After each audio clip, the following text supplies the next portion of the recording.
Hello everyone, जय हिंद। आशा करते हैं आप लोग अपने जीवन में बहुत अच्छा कर रहे होंगे। लाइफ आपकी बहुत बेहतरीन चल रही होगी। अपनी मेंटल और फिजिकल हेल्थ का विशेष ध्यान दीजिए। गाइस, अब मैं टॉपिक पे आता हूँ। टॉपिक क्या है? टॉपिक के बेसिक्स पे आता हूँ पहले कि व्हाट इज़ ग्लोबल वार्मिंग। क्या आपने कभी ऐसा सुना है कि हमारे पूरे विश्व में, पूरी दुनिया के जो बर्फ़ पिघल रही है, गाड़ियों से बहुत प्रदूषण फैल रहा है, बहुत पॉल्यूशन हो रहा है, ग्लोबल वार्मिंग बढ़ रही है? तो आपने सही सुना है गाइस, ग्लोबल वार्मिंग इसी को कहते हैं। ग्लोबल वार्मिंग का मतलब क्या है? आम आदमी की भाषा में बताऊं तो ग्लोबल वार्मिंग का मतलब ये होता है कि जैसे जो हमारी अर्थ है, इसको हिंदी में कहेंगे पृथ्वी, इसमें जितने टेम्परेचर की रिक्वायरमेंट है, जितनी हमें टेम्परेचर चाहिए, उससे ज़्यादा हो जाता है अगर, उसको अपन ग्लोबल वार्मिंग कहेंगे आम आदमी के भाषा में। ग्रीन हाउस गैसेज क्या होती हैं, अभी सुनते जाइए, फिर बाद में लिंक कर लेंगे सब कुछ को।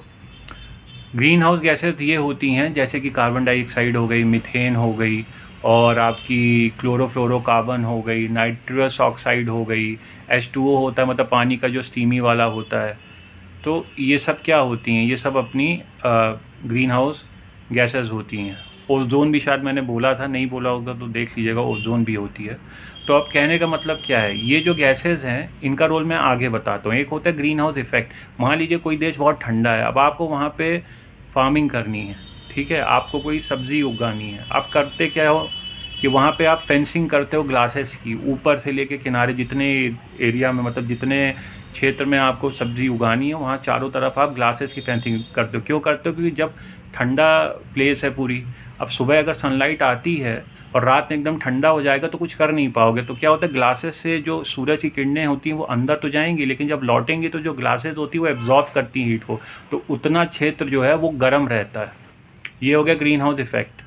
होता क्या है कि हमारे यहाँ जो सूरज है, जो सन है, उससे जो रेजेस आती हैं, जो सनलाइट, जो किरणें आती हैं हमारी धरती पर, ये जब रात में रिफ्लेक्ट होती हैं, तो ये जो ग्रीन हाउस गैसेस का मैंने नाम लिया है, ये सारी गैसेस करती क्या हैं, उन पूरे रेजेस को रोकती हैं, जिसके कारण हमारे जो पृथ्वी पर हॉट एंड कोल्ड का जो टेम्परेचर है, गर्म और ठंडा, वो बना रहता है। नहीं तो बहुत ठंडा हो जाएगा सब, जब वो गर्मी रहेगी नहीं तो पूरा ठंडा हो जाएगा। तो ये जो ग्रीन हाउस गैसेस का मुद्दा ये है कि ये अब इतनी ज़्यादा हो गई हैं कि पूरी पृथ्वी गर्म हो चुकी, टेम्परेचर बहुत हाई हो गया है। तो क्योंकि टेम्परेचर हाई हो गया, इस कारण से बर्फ़ वगैरह सब पिघल रहे हैं। अब ये होता क्यों है? कारण एक होता है जैसे डिफॉरेस्टेशन हो गया, आपने सुना होगा जंगल वगैरह नहीं काटना चाहिए। होता क्या है कि जो पौधे होते हैं, जो प्लांट्स होते हैं, ट्रीज़ होते हैं, ये ऑक्सीजन को छोड़ते हैं और एब्जॉर्ब करते हैं कार्बन डाइऑक्साइड को। अब पूरा जंगल ही आप काट दोगे तो कार्बन डाइऑक्साइड का जो कंटेंट एटमॉस्फेयर में वो बढ़ेगा ही। दूसरा हो गया, गाड़ियाँ हो गई, गाड़ियों से मीथेन वगैरह निकलती है, और भी गैसेस निकलती हैं जो कि एमिशंस को बढ़ा रही। इसीलिए आजकल इलेक्ट्रिक व्हीकल, जो बिजली से चलने वाले जो वाहन हैं, उनका आजकल काफ़ी बातें चल रही हैं। तीसरा हो गया, जो अपने फॉसिल फ्यूल्स होते हैं जैसे कि गैस हो गया, ऑयल हो गया, इन सबको फैक्ट्रीज में जब बर्न करते हैं तो आपका पोल्यूशन बढ़ता है। और हो गया जैसे कि अपनी, जैसे AC वगैरह घर के हो गए, तो इससे क्लोरोफ्लोरोकार्बन निकलता है। तो इन सब चीज़ों से क्या है कि हमारी जो ग्रीन हाउस गैसेज हैं ये एटमॉस्फेयर में बढ़ रही हैं। तो कारण क्या हो रहा है कि जो सन की रेजेस आती हैं, जब वो वापस जाती तो एकदम एब्जॉर्ब रहती, तो पूरा एटमॉस्फेयर का जो टेम्परेचर है वो बहुत गर्म हो रहा है। ठीक है।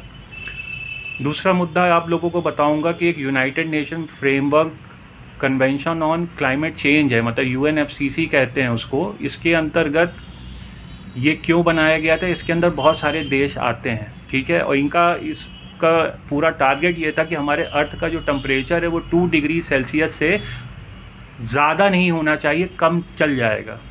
इसी के अंदर कॉन्फ्रेंस ऑफ पार्टीज़ का कॉन्सेप्ट है, मतलब ये सारे देश जब पहली बार मिले थे, इसके अंदर जब ये सारे देश हैं, जितने भी हैं, शायद 197 बने थे उस टाइम पे, तो जितने भी ये देश हैं जब पहली बार मिले थे 1995 में, तो फर्स्ट कॉन्फ्रेंस ऑफ पार्टीज़ उसको कहते हैं, जो जर्मनी में हुई थी। तब से लेके आज तक जब भी मीटिंग होती है तो उसका नंबर डलता जाता है। जैसे कि आपने सुना होगा COP1, COP2, अभी जो लेटेस्ट चल रहा है उसको अपन कहते हैं COP28, जो कि दुबई में हुआ है। तो ये कॉन्सेप्ट हो गया कॉन्फ्रेंस ऑफ पार्टीज़ का।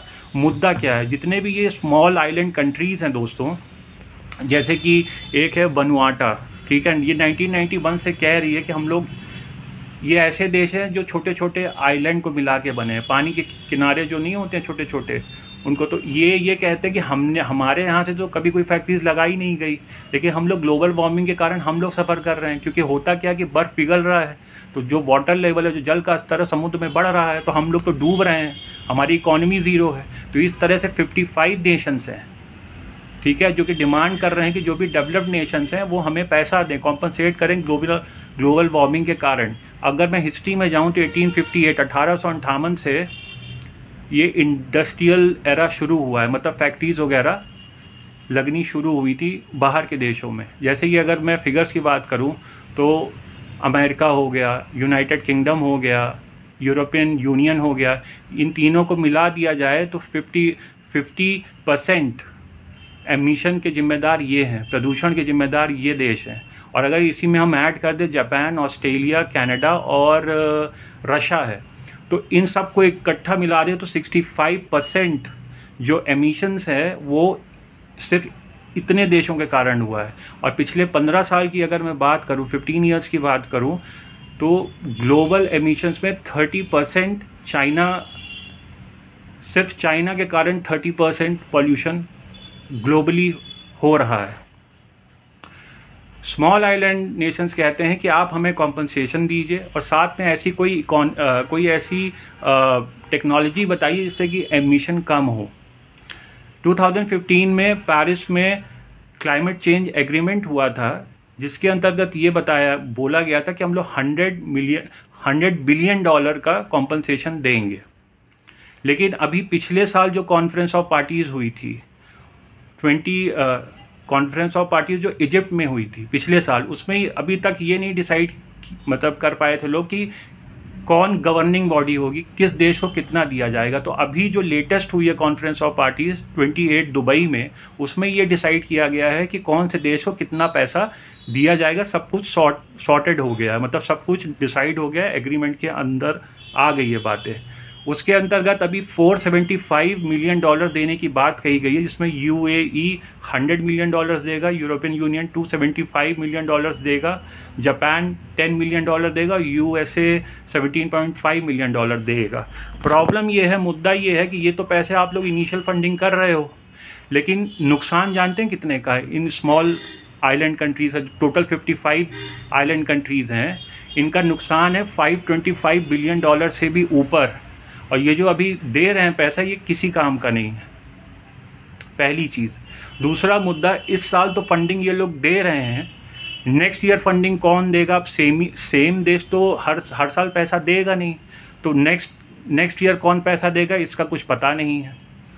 तीसरी बात है वर्ल्ड बैंक। ये बहुत इंपॉर्टेंट बात है कि ये पूरा पैसा किसको दिया जाएगा? World bank. और वर्ल्ड बैंक वहाँ से सब जगह डिस्ट्रीब्यूट करेगा।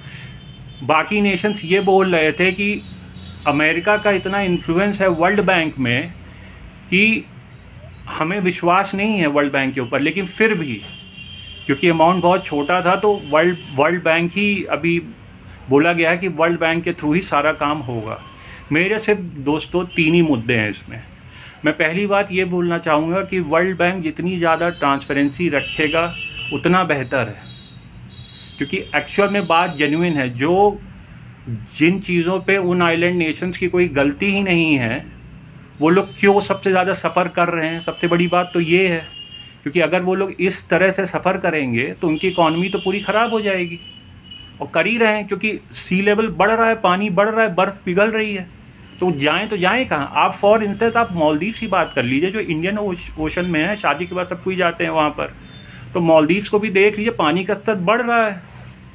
अभी तो सब ठीक है, लेकिन फिर भी तो इस तरह से बहुत सारे नेशंस हैं जिनको पैसा चाहिए और उनका कोई कंट्रीब्यूशन ही नहीं है किसी चीज़ में, ग्लोबल वार्मिंग में।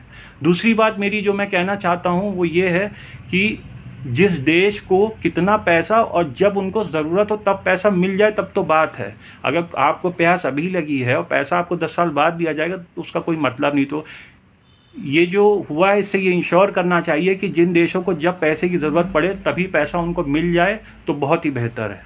और तीसरी कंसर्न ये है कि इस बात को डिसाइड कर लेना चाहिए कि इस साल की फंडिंग ठीक है, आप लोग मान गए, लेकिन नेक्स्ट ईयर फंडिंग कौन देश करेंगे, इस बात का भी खुलासा हो जाना चाहिए। आज के लिए इतना ही दोस्त, वीडियो लंबी हो जाएगी और कल फिर मुलाकात होगी किसी नए टॉपिक के साथ। Thank you very much.